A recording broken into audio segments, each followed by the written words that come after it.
bite sha Ngize none se bimeze bite neza ushaka iki ushaka iki chaka akazi wowe ndise ushaka akazi wowe ndi je umukozi nyine uzayo gukorera ukora akazi kameze gate se akazi boss je buri akazi kari ko kose je nagakora haba guteka haba kukuryamisha haba kukuhagira byose nabikora ibyo turabeze sha muza kwaka akazi ariko mwivugira none se ubu ngubu ni nkushyira mu kazi ntugakore bizagenda bite ntingakore boss yo umunsi uzahita unyirukana ntabwo njya nirukana abantu nje ndabafungisha ahubwo ese umuntu yabanza gukora akazi ntabwo tutse muri gereza banze maze nk'icyumweru uvuye ndaga bura rero ari ikintu kwitiranya abantu b'Imana dukunda kwigushisha gutya nuko utabizi nibyo nakubwiraga ngiye akazi ndagakora 100%. ngiye n'ahantu navuye bwa mbere banyirukaniye kubera ko ninatetse ibiryo biryoshye ninatetse ibiryo biryoshye boss abiri yahita nyirukana hano rero hari akazi kenshi cyane hari akazi ko kuragira inka akazi ko kurinda ibisheke ariko igisheke ugikoresha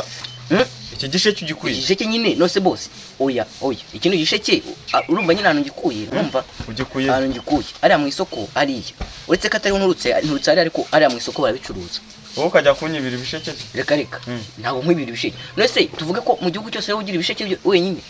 muri uyu murenge njyewe mbifite kabisa muri uyu murenge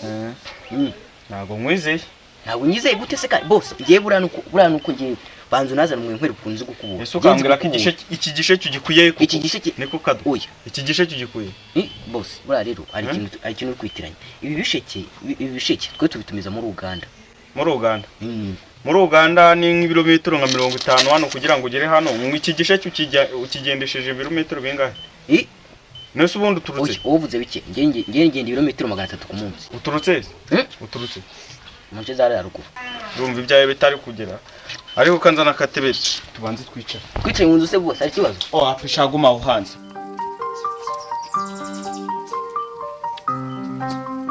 boss bura nawe rero ubu se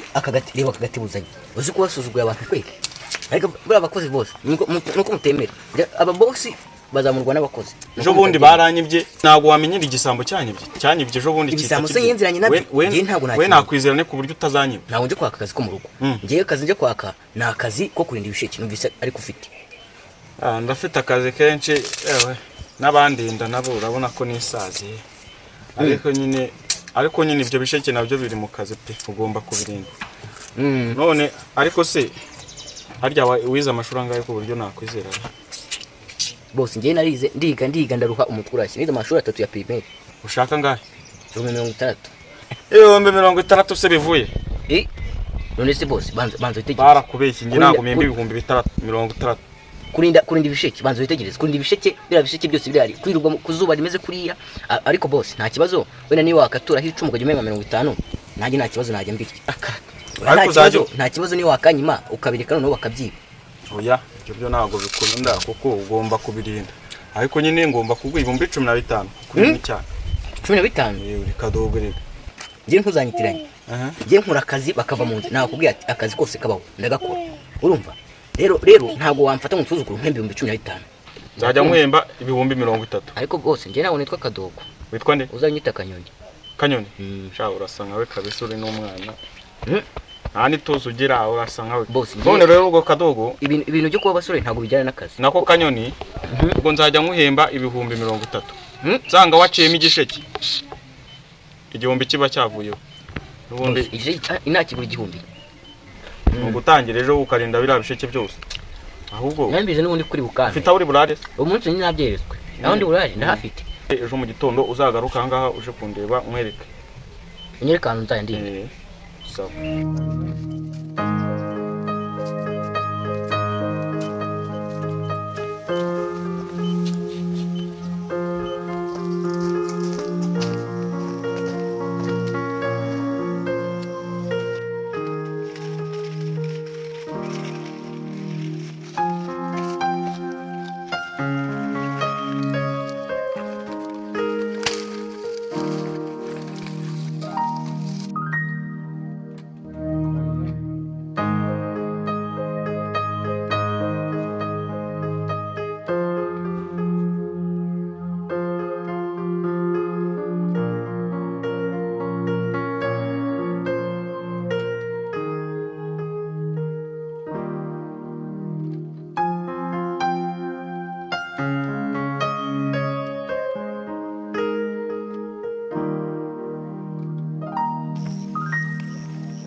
aha ndagufasha ibi bisheke ubyibye fasha se uri kugira ahubwo wowe wahiye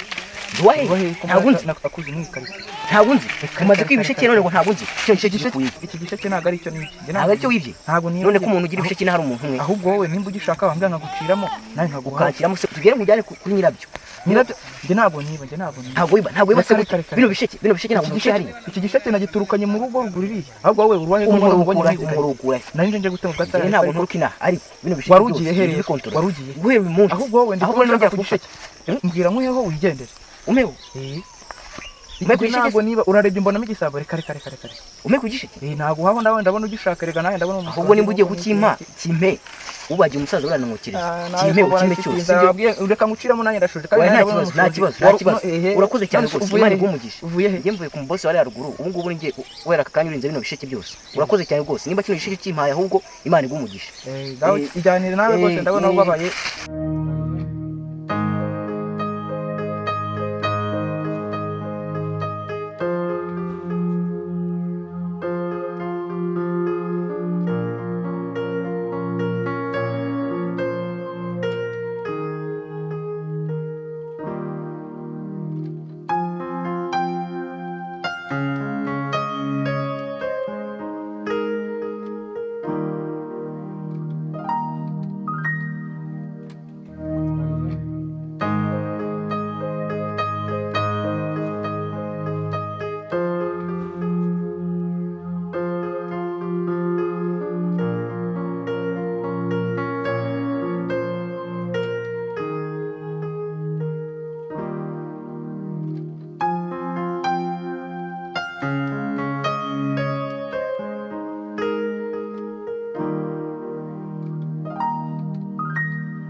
kuje umfatira ibyanjye bite